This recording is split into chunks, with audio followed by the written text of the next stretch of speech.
This is Rick Thomas, host of Yachting USA. We're produced by Yachting International Radio.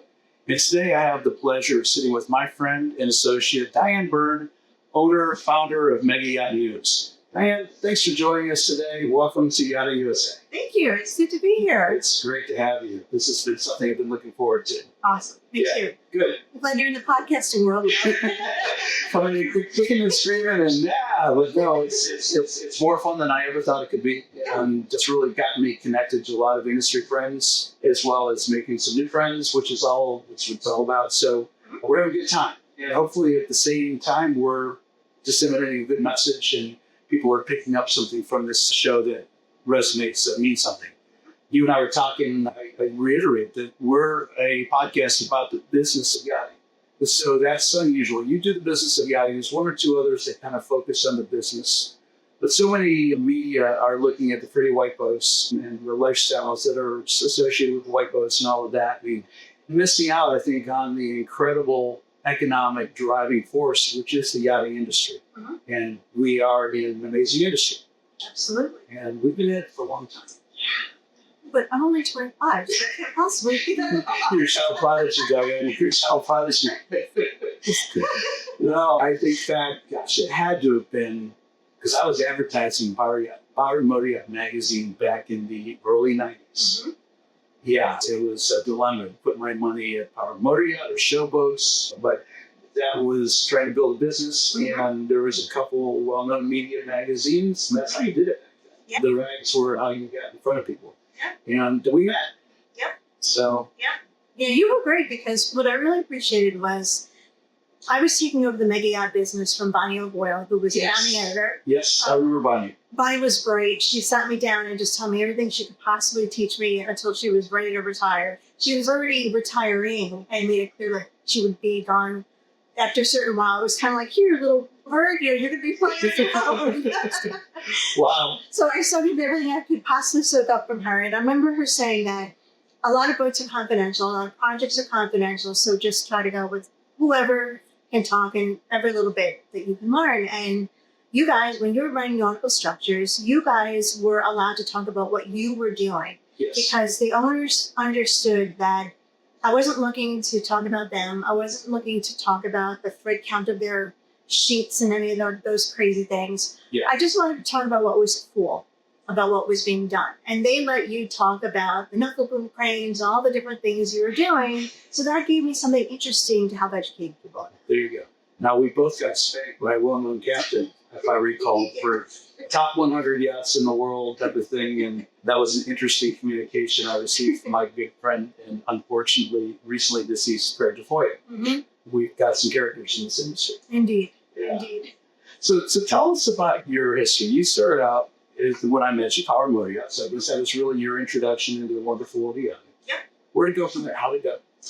I worked for Power and Motor Yacht for 16 years, which is more than a lifetime. It's like an eon in media, I should say. Media. Every 2 to 3 years, people bounce around. It is what it is. So I found home in a lot of ways. Richard Thiel was the editor-in-chief, God rest his soul. I miss him to this day. He really had a fantastic approach. His view was, this is the magazine, this is the reader, this is our core focus, but you create your niche. And whenever you have an idea, you come to me and we'll talk about it. And 9 times out of 10, they let us work with it. Sweet. It was pretty awesome. So that's why I was there for so long. But I decided to leave in late 2007. I realized the internet was really starting to blossom. And there really wasn't anything compelling being done online, at least in the yachting space. I looked at what other media were doing, and they were creating a lot of original content. People were switching from the notion of taking your print product and just putting that online to doing that with some new original content. And I saw so much going on in the industry, especially in the sailing world, which I couldn't talk about with Power and Motor Yacht. Right. So I thought, let me try to launch this website. I kept it quiet for a couple of months. I ran it by Richard. I had his blessing, actually. And I decided I'm going to go for it. I'm going to make this my focus and do some freelancing on top of that. And since then, I was, 2008 is when I left. So you started in the beginning of the shit show.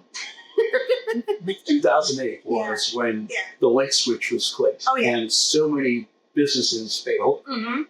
the industry took a collective gasp. Mm-hmm. Yep. But to this day still talks about the downturn in 2008 Yep. and whether you survived that period of time or whether you were floating and jetsam in the waterways. Yep. What a time to start. Oh, big time baptism by fire.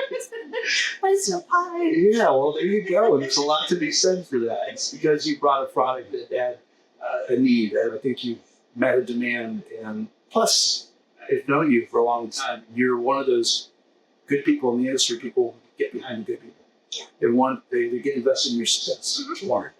Fantastic. So that was your segue from Power Motor Yacht into MegaYacht News. Definitely great. And let's talk about MegaYacht. MegaYacht MegaYacht News. Although Megan, that sounds fun. Well, there are moments. Sure.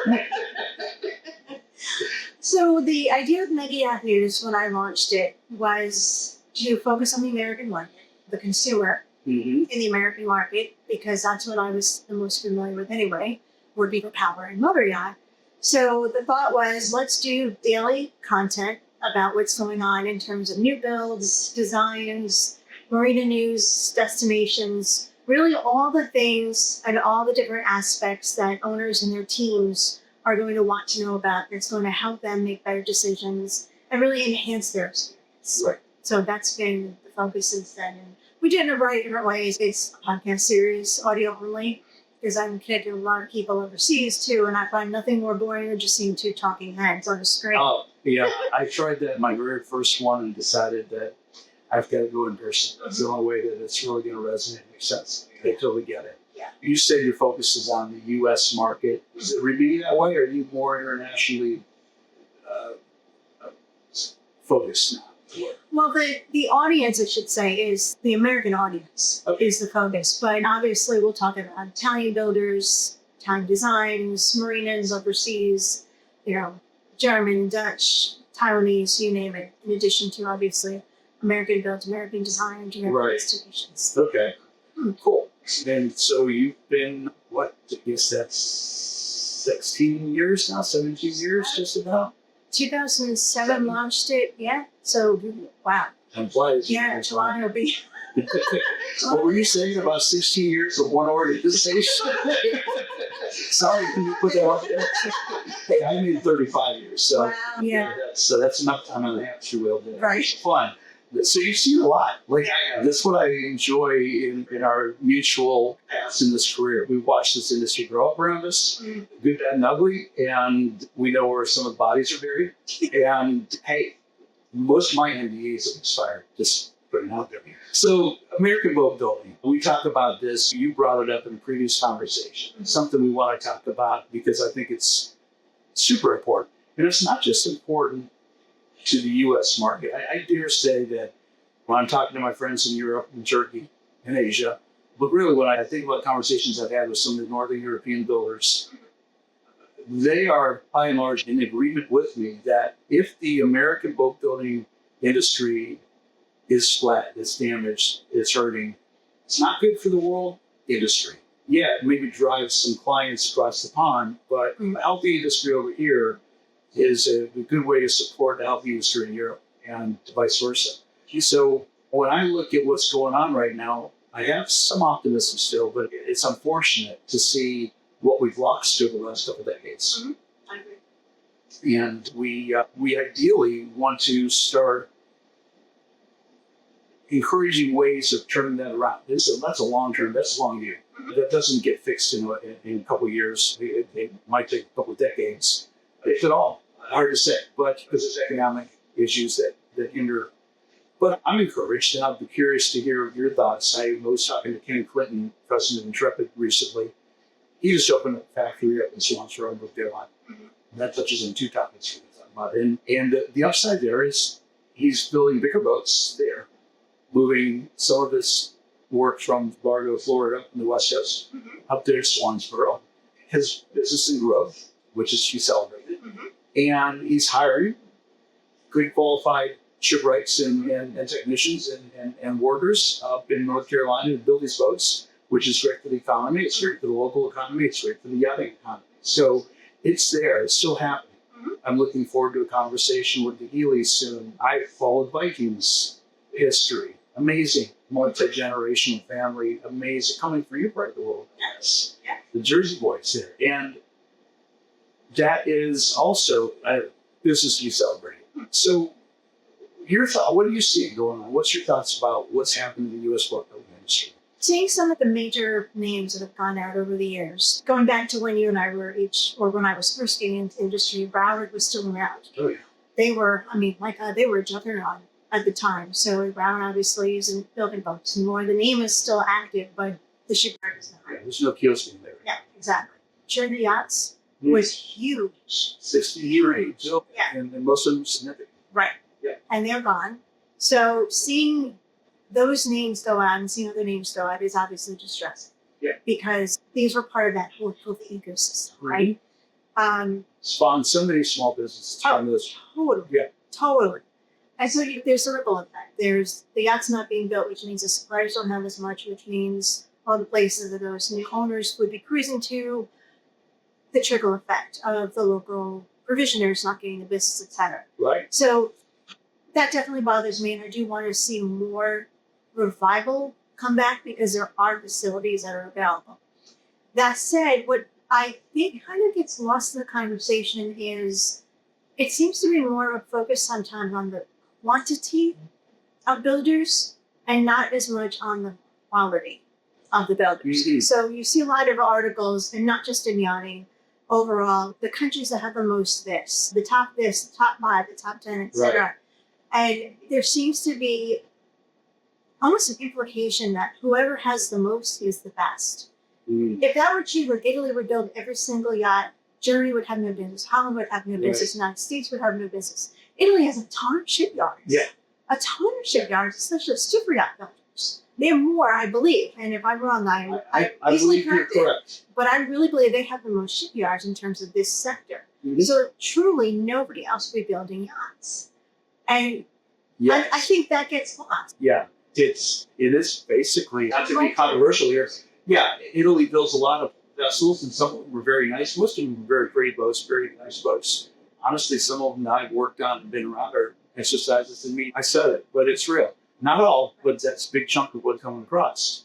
While I have had the privilege of spending time in Bornhoven building vessels at Royal Heisman, and I've been in Morecambe, and I've been in Amsterdam with De Vries building some of the Fed ships there, and the Hotfords, and a few other Dutch shipyards. And I was at Lewis building the first big boat, Limitless, so many years ago. Mm-hmm. There you do see, I would say, the pinnacle of yacht construction. But I was also very much involved in a build that Delta did a few years ago called Albatross. Mm-hmm. One of the largest yachts ever built in the United States. The tragedy of that program was they were tied up so many ways with NDAs. They couldn't talk about it. I watched them build that boat, steel hull boat, fantastic boat. I would put that boat alongside virtually any Fed ship or Lursen built and say they are comparable in standards, fit and finish, integrity, technology, at least technology at that time of construction. Mm-hmm. And yet, Delta didn't have the ability to market that, to shoot that horn and say, hey, look what we can do. Right. Which you did. Right. But unfortunately, so much of the industry is clueless. That's unfortunate. Well, I think owners, I understand why owners have the NDAs. If I were in their shoes, I would probably have a lot of the same things. Mm-hmm. You don't want your personal life being pried into. No. If their advisors could take the time to explain that you can have an NDA but still allow the shipyard and certain contractors talk about their contributions and the engineering and the skill that goes behind the build, the design, etc., that would help them, first of all, with their yacht, with resale, with the current yacht being out in the water, being a shining example of that builder, that designer, etc., but also for the resale when they go to sell, because they're always buying and selling, right? Inevitably. So, and everybody Right. talks about resale while they're building too. So it's something that I think is fair game that should be brought up. If they would understand that there are ways to talk about what's being done without any of their personal life being involved in it, Right. that's the way they are. Perfect example. We're sitting on hull number 1 in Westport, Florida. Mhm. Beautiful boat, just going through a major renovation for a boat of this age, built in 2000 and I think this is 2008. But it looks brand new. One of the by the way, thank you Westport Shipyards. They are a sponsor of Yachting International Radio's Yachting USA podcast. We give a lot of credit and kudos to them. They're one of our very first sponsors to come on board with us. And they allowed us to come on board and do this podcast today. One caveat. We can't talk about the name of the boat or owns the boat. Mhm. Perfectly acceptable. That's what you'd expect. And that's the beauty of our industry. Right. We can do this and retain the integrity. So, boom, there you go. Right. So, yeah, so here we go. We've got fewer shipyards, arguably building some of the better boats. Delta does have 4 or 5 under construction right now that I'm aware of. Mhm. Westport has been green-lighted to start some spec boat building again, which is great.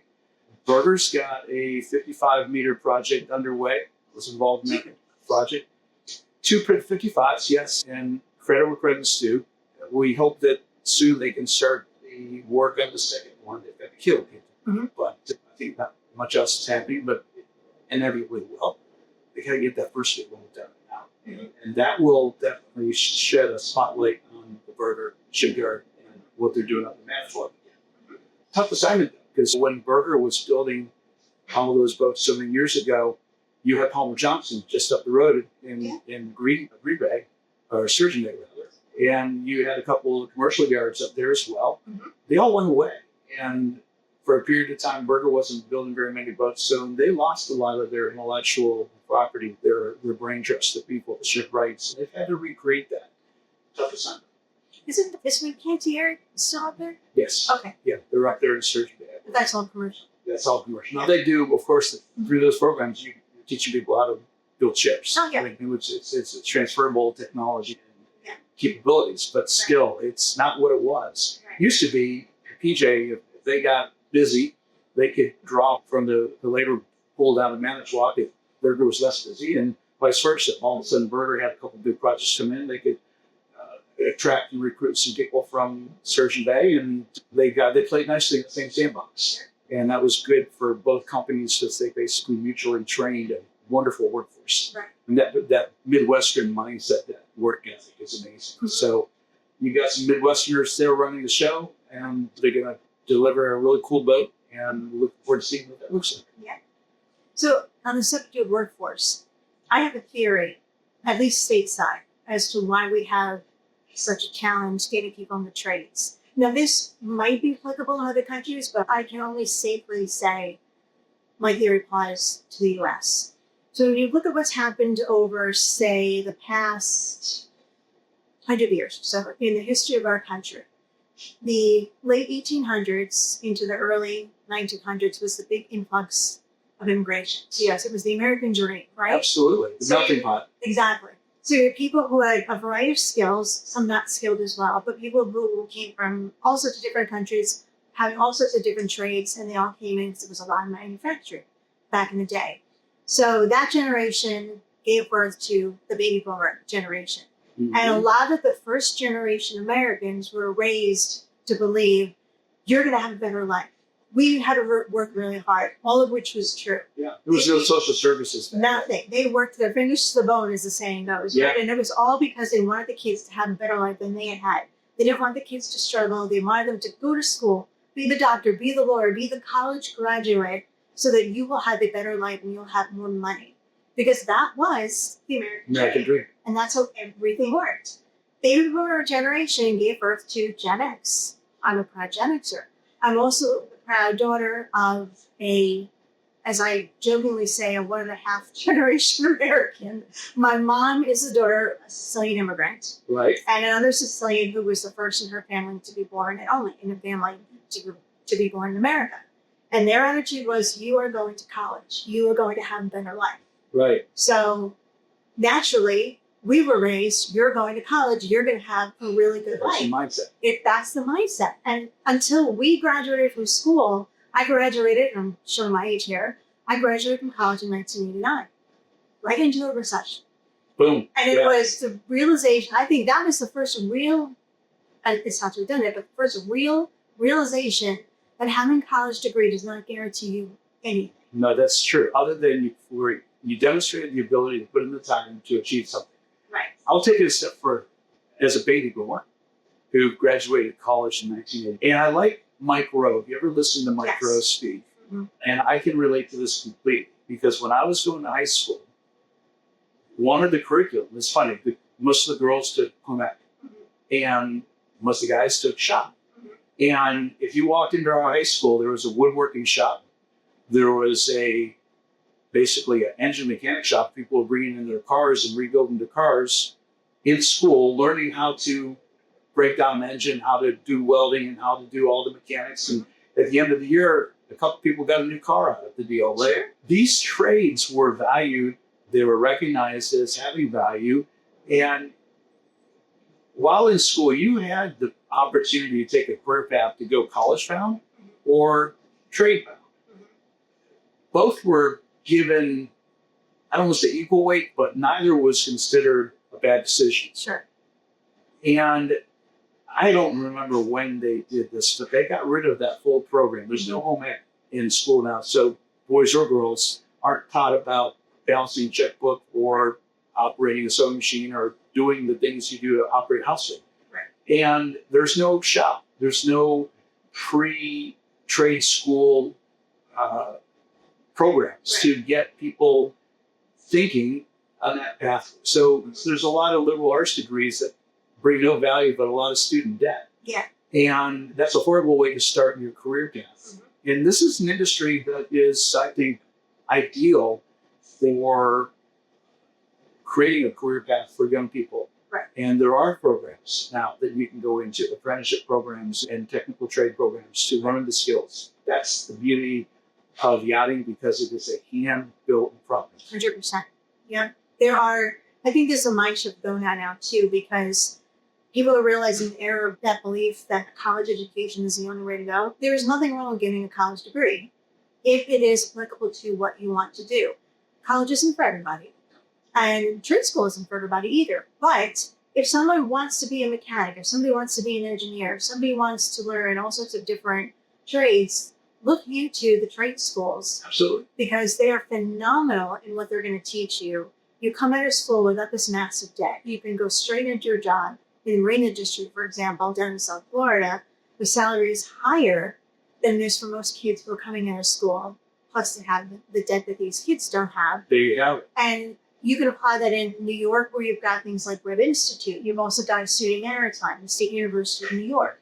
New Jersey's got great technical schools. California's got great tech schools. So I think that mindset is changing, where people are starting to realize that we have lost so many of those trades. And there's that whole backlash against everything being done overseas. Right. So it's like, no, we need to have this family Right. seats again. How do we do this? Well, here in South Florida, if your air conditioning goes out and there's no air conditioning mechanics, you want to be the one to be told that it's going to be 5 days before you can get a tech to your house to get the air conditioning back on. Right. Don't think so. Yeah. And this is an interesting segue. I will be speaking with Chauncey Naylor and Will Williamson of Resolve Maritime.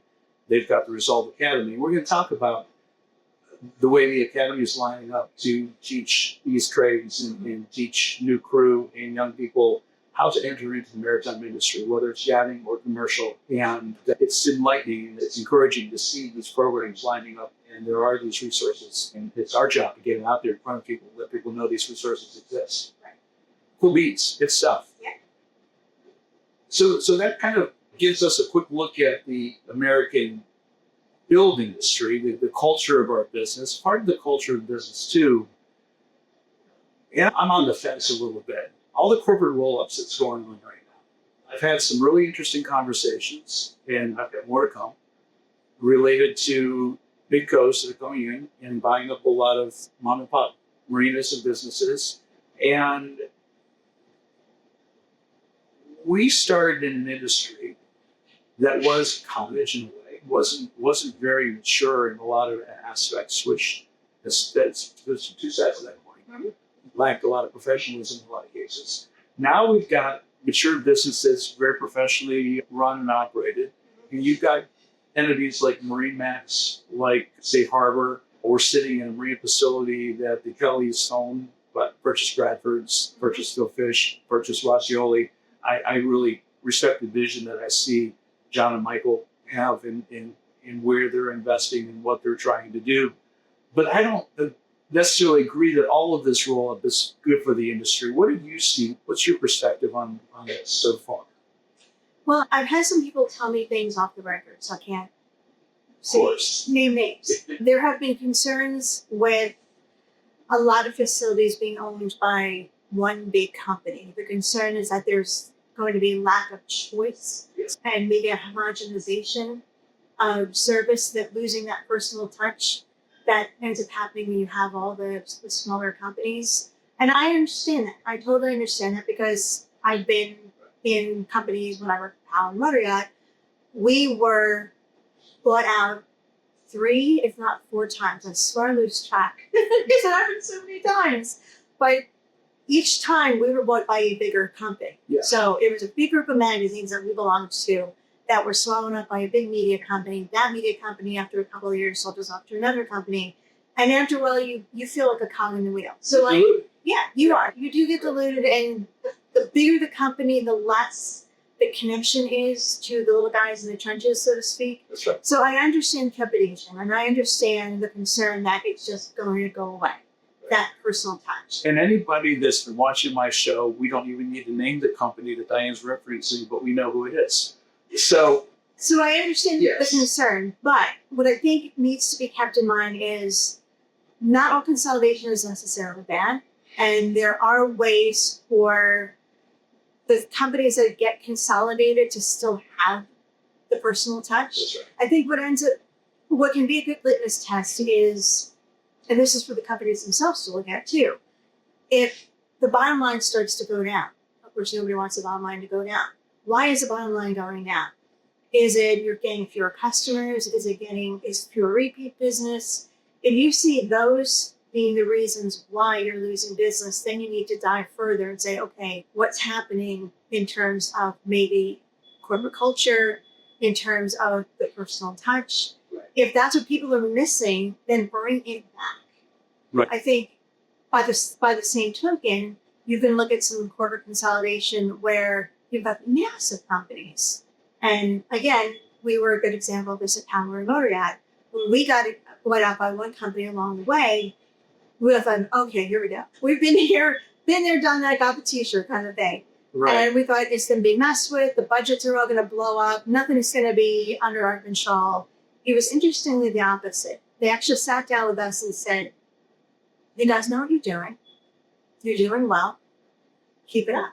There you go. And all the bosses walked out like, wow. Did they just say what we think they just said? That's a win. Well, and it's interesting too, because sometimes when you see the operational losses, it's not necessarily because you lost business.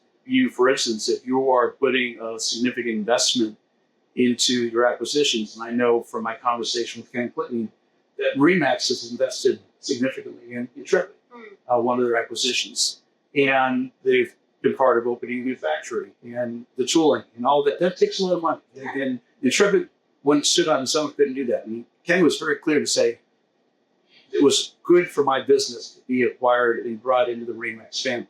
He looks at that, and I would agree with him, that is a very positive use of consolidation. It's using the asset and the resources in the right way. And so when you look at it across the board and you look at some of these other companies that have done it, I use the litmus test as if you can identify some of the head guys that are driving this. For instance, RE/MAX, Chuck Henson. I've met Chuck a couple of times. I knew his dad when he started many years ago. Boom. You have an idea of the culture. We're here at Bradford, the Kellys, John and Michael. Wonderful gentlemen. They're up front. People know them. They're approachable. There's another marina that's rolled up a lot of small facilities. And I was talking to my friend Michael Moore about that. And I said, I'd like to have the conversation, bring in one of the C-level people. And he's like, well, who do you know? I'm like, oh, Michael. And he's like, exactly. They're behind the scenes. They're not out in front. You don't know these people. So therein lies some of the disconnect, perhaps. And I think it's this. Our industry is too cottage. It's still too. It's a 2 degrees of separation, business to business type of industry. It's a personal industry. So that having a large corporate culture runs against that grain, so to speak. And if they do things right, then it's great. If they improve things, it's great. If they make the business more difficult, then it needs to be considered. So we'll see where this goes. It's conversation. Yeah, I think whether you're a big business or a small business, ultimately the number one thing is you have to have the right people on board. So the book is called Good to Great. I highly recommend it. It's an amazing book. It's all about this. It was a study conducted probably about 10 years ago, but the lessons still apply. There was a study conducted on a number of different businesses, hundreds of different businesses. And they looked at businesses that just soared and businesses that did pretty well, businesses that were flat and businesses that went from this to this. Okay. And they thought, okay, why do some businesses go from doing great to suddenly falling off the cliff? And why do other businesses go from starting up to huge trajectory upwards? Right. So that's where the whole concept of good to great comes from. And one of the big lessons in the book is having the right people on the bus. There you go. It's the people that make the difference. And the point of that too, in that phrase of having the right people on the bus is if you imagine the bus and it's got a couple of people who are pretty cool people, you look at that bus and you say, wow, I don't know where the bus is going, but man, I want to be on that bus. That's the whole idea. It's that culture that gets created where more people get enthusiastic and they want to come, and everybody was saying you're all singing from the same prayer hymn, right? That's right. So that's what makes, among other factors, but that's one of the biggest factors as to why a business does really, really well. It's the people. It's the people. And as a business owner myself, I can tell you that the magic happens when you bring the right people on. And then you appreciate those people and you create an environment that encourages people to give you their best. Yes. And you do that by giving them your best. And it's a win-win proposition. Right. Absolutely.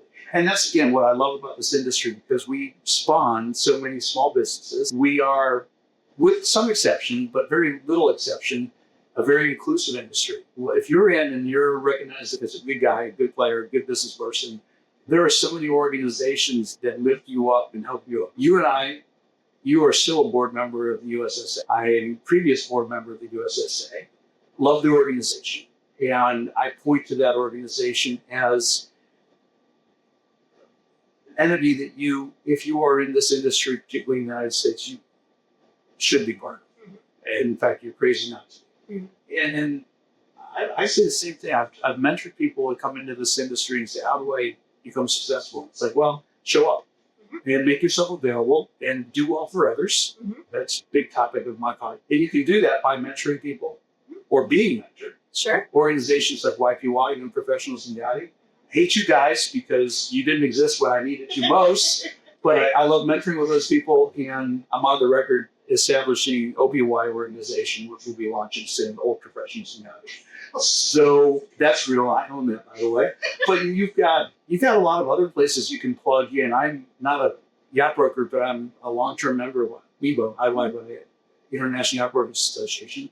That organization does a great job of bringing the industry together, particularly in that side of the table, the brokerage and the associated professionals that support brokerage. Seakeeper Society. Why that? Well, here's an organization that is doing well for others that are in our industry participating at a very, I'd say, organic level and worthy of time and attention. I'm also a board member of the ISS, International Yacht Society. That organization has put me in touch with so many people in this industry that, going way back to the beginning of my career, gave me a nice leg up. So we are an industry that has groups and organizations and ways to plug in and be participating. And if you participate, there's no guarantees for success, but you are more likely than not to find success. What do you think of your tenure with USSA? And what's your vision with that group. I have loved every minute of it. Honestly, the thing that really blew me away about USSA was that whole idea of who do you want to meet, who's going to help you, and what can you bring to the table. The concept of showing up, just like you were saying. And it's really opened a lot of doors for me as a professional and for MegaYacht News as a whole. Because MegaYacht News is not just me. I've got multiple people who work on. Thank you. There you go. Credit's due. Like, I cannot be the editor, the chief floor sweeper, the salesperson. I could not do it all. Definitely not. So it opened a lot of doors. It does a great job of promoting the United States industry and also connecting the international market to the United States, because a lot of companies do business here. That's right. So it helps them understand what's going on in terms of yachting as a whole, what's going on in terms of government regulation, and how we can establish better relationships with government officials to make them better understand what we're doing, what we're contributing to the economy, even more so. Right. Good. Well, that's what we want. And again, we are a brick with lots of words. We're all in the same boat. We're ideally rowing in the same direction together, and these organizations certainly help that. Speaking of organizations, She of the Sea. Talk to me. Oh my gosh. So Jenny Matthews, if you haven't met Jen, have you met Jen? I've met her. Okay. I can't say I know her well, but I have met her. Jenny is a powerhouse. It's plain and simple. Okay. I'm now trying to remember how I even came across Jenny. Probably just saw some information about She of the Sea. Probably. Then I interviewed her, and I was blown away by her drive, her determination, her vision, just to be a successful professional person in the industry. She wanted to get her Officer of the Watch ticket. And thought, well, yeah, why wouldn't I want to get it? Sure. And there were so many people, once she obtained it, once she found out that there were so few women, she was blown away. And it was a whole community of people. She posted something on Facebook like, hey, is anybody else out here? And if you were the winner, all chimed in and say, oh my gosh, I've been wondering the same thing. So that's how She of the Sea really organically started, as a way to bring all these women together who were thinking that there were little islands among themselves Right. with nobody to connect to. It's a great organization. The whole concept is to raise up. Oh no, that's not us. That's not us. Oh, Yeah. Okay. I'm sitting here going, I've never heard like, but we did this yeah. I before. was like, what just happened? Great. I think that's nothing to do, darling. And so She of the Sea is focused on raising up not just women, but actually trying to make a more professional field across the board. So it's not whether you're a guy or a girl. It's not whether you're a certain color, a certain anything. Right. There's no categories. Right. It's keep professionalism the way professionalism should be. Make it open and welcoming and inclusive, because you're missing out on a lot of talent otherwise. Absolutely. And I think that's a life lesson for everybody, me and William this year. Mm-hmm. Wrap this up. Future of yachting. I mean, there's so many paths you can take, but in our world, we are looking at the North American industry by and large. We're looking at new technologies. I remember talking to Ken about autonomous boating. I don't know if you've heard much about that. Yeah. That sounds pretty, that's like taking the fear factor away. How many more boaters will you bring in that you tell them, listen, you can operate your boat with a joystick and push a button, and your boat will take itself to the dock or take itself off the dock, or when you're running down the ICW or on the open ocean, it will identify risks and help you navigate out. I mean, that's such a barrier for so many people to come into boating. I don't think it'll replace the STCW or a big captain at the helm when you get in the bigger boats, but we've got to get them in the smaller boats and build them up. So that's cool. But what else do you see? What do you see as the future of yachting, and where are you on this? The glass half full, optimistic? I'm an eternal optimist. So I tend to always believe that the best will prevail, the good will prevail. I would like to see the level of professionalism enhanced, for sure. I think that's really changed this industry in a lot of ways for the better. When I got into the industry, there was a lot of the people who started on the shop floor were now up in the executive suites. And there's nothing wrong with that. I want to make sure that people don't think I'm bashing that. Right. I'm not. But there's room for education. I think there's the understanding that you need to educate yourself to be a better executive, and executives by the same token who didn't start on the shop floor need to understand what the guys and girls Right. on the shop floor are doing, and there needs to be that constant communication. Yeah. I'd like to see that level of understanding and professionalism continue to enhance. And then really, one of my pet peeves, love to see this industry start marketing smarter and better. There's a lot of buzzwords that get used over and over again, and it drives me crazy. You'll see 6 or 7 different yachts, could be Burnbridge yachts, could be charter yachts, could be new yachts, listed on a Burnbridge website, on a builder's website, and everybody's filled to the highest quality. Everybody's bespoke. And I just sit there and I shake my head. First of all, I hate the word bespoke. If I could ban that from the English language, I'd be so happy. It's funny you say that. My business partner, Herb, and I have an agreement between us that we will never use that. Ever. It makes me nuts. And the reason it makes me nuts is because it doesn't do what people think it does.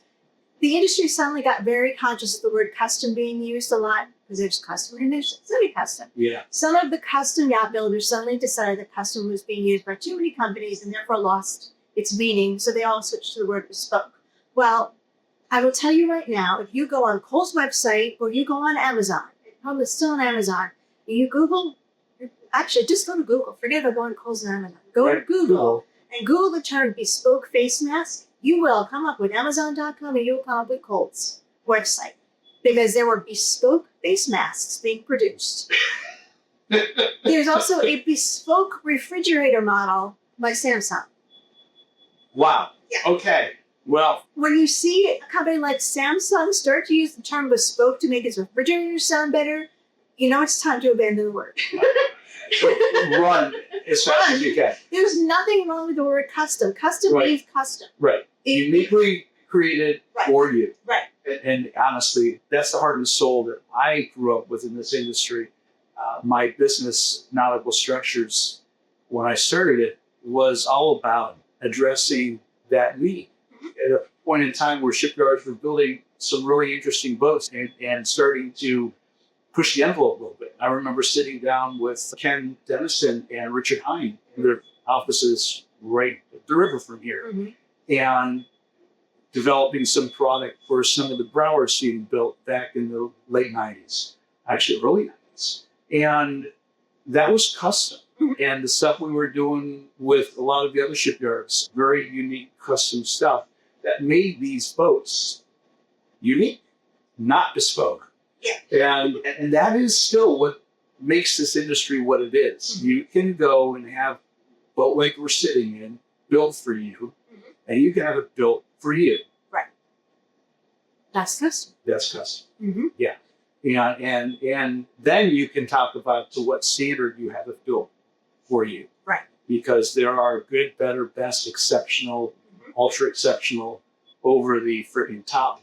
You can, every time you go up with an adjective, it's just incrementally that much better. Right. But you can get there incrementally. Right. So that's the other part of this industry is you can do some crazy stuff and have fun doing it. 100%. Absolutely. Are you having fun doing this? Always. All right. This was great. This was a lot of fun. Diane, I can't thank you enough for finally finding the opportunity to come together.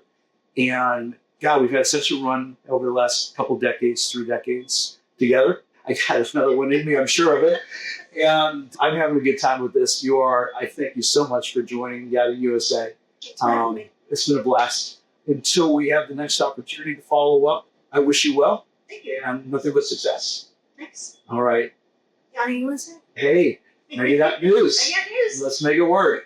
All right. Again, this is Rick Thomas, host of Yachting USA. I'm produced by Yachting International Radio. And this has been another episode with Diane Byrne of MegaYacht News. And until the next time, I'm out of here.